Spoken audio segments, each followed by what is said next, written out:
What's up, everybody? This is your boy Prometheus here, and today we're going to be discussing a couple achievements from RetroAchievements. This time we will be taking a look at Final Fantasy 1 for the NES. So let's go take a look at some of these achievements.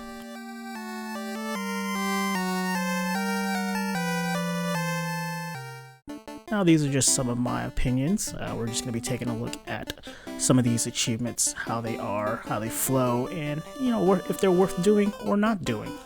That all depends on the outcome of the game itself. This set has 40 achievements worth 415 points and 1,059 retro points. It also has 7 missable achievements. Now, the retro points, they're pretty much a measurement of how rare and difficult it is to get these points. So the higher it is, the more difficult it is to get these types of points. Alrighty, first thing I want to talk about are the progression achievements. These are the ones that you get for pretty much progressing the game normally. These are normally held with a check mark by them. They can be items that you get in game, bosses that you defeat, stuff that is normally acquired throughout the progression of the game in general. Some games don't have the check marks. Sometimes the games themselves are rarely progressed normally, like Act 1, Act 2, that type of stuff. But some games like RPGs give you certain things and ideas of what needs to be taken to be progressed. These achievements usually give you a decent amount of points, ranging around 5 to 10, sometimes points for 25 for bosses, and maybe endgame bosses 50 or 100, that type of stuff. So these ones are normally where it needs to be, nothing too bad, nothing too high or low for these points. Now, some of these include, like I said, killing certain enemies, bosses, acquiring items and stuff like that.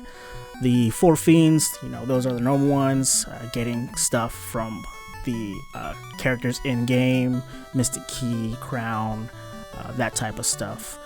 These ones, normal progression items. I don't see anything wrong with them. Everything seems good. It's well worth the time for that too. Now we're going to be talking about some of the missable achievements. These are some things that you can kind of miss on your first playthrough. Certain things like defeat Lich without anyone dying. This one is pretty easy. Get a good group, get a good enough levels, and this one should be pretty easy to go through. Next up on the list is defeat Carrie with the fire spell or flame sword. You do get this later on inside the cave, I believe, and then the only thing you need to do with this one is have the last hit connect with either the fire spell or the flame sword. Not too hard, pretty easy to go through also.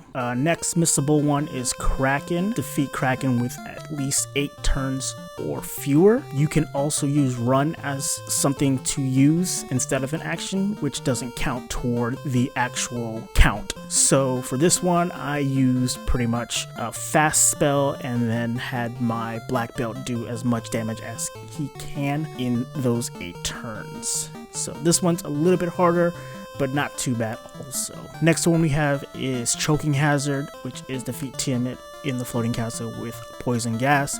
This one's also pretty easy. Use Bane or the Bane sword that you get. It has to hit with the killing blow. Pretty easy also. Just takes a while because it is a very low percent chance for it to actually hit.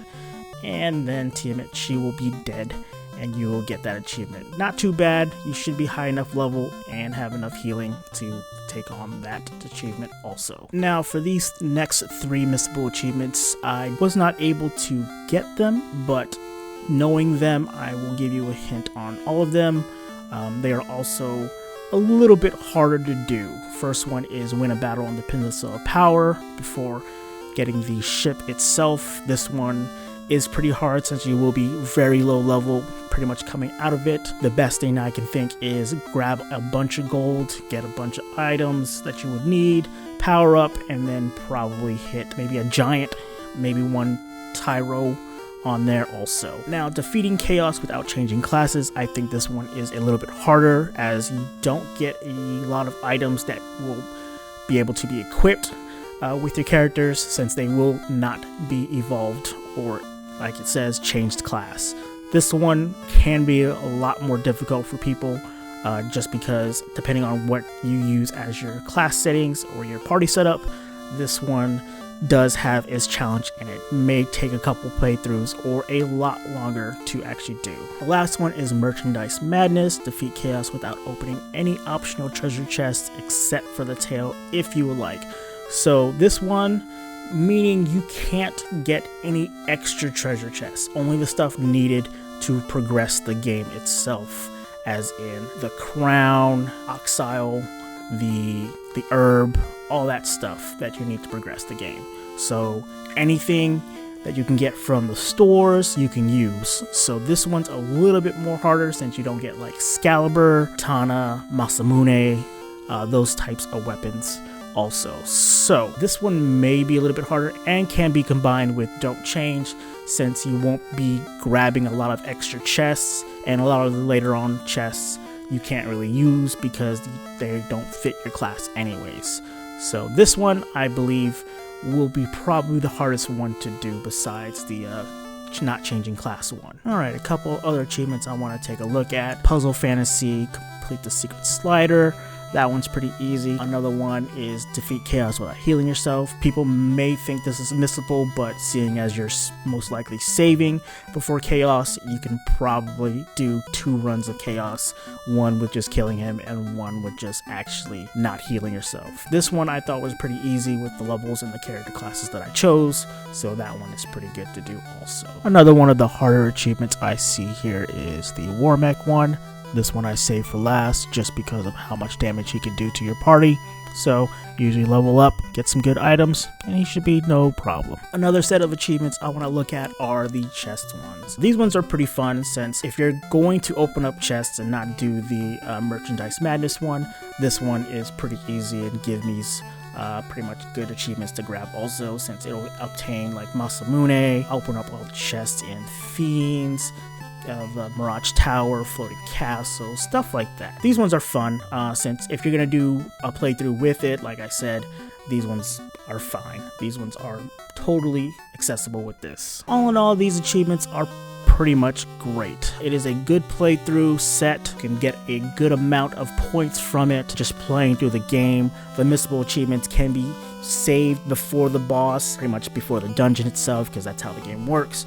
And then if you ever want to like level up and get stuff later on, the treasure chest, if you miss some, you can always come back for it and get those ones. Other than that, I really do enjoy this set of achievements. I think it's fine, a great playthrough, and you should probably give it a go. So this is my take on the Final Fantasy NES achievement list on Retro Achievements. I plan to be doing some more achievements later on in the future on this channel. If you have any suggestions, let me know. Other than that, stay tuned for the next one. See you guys.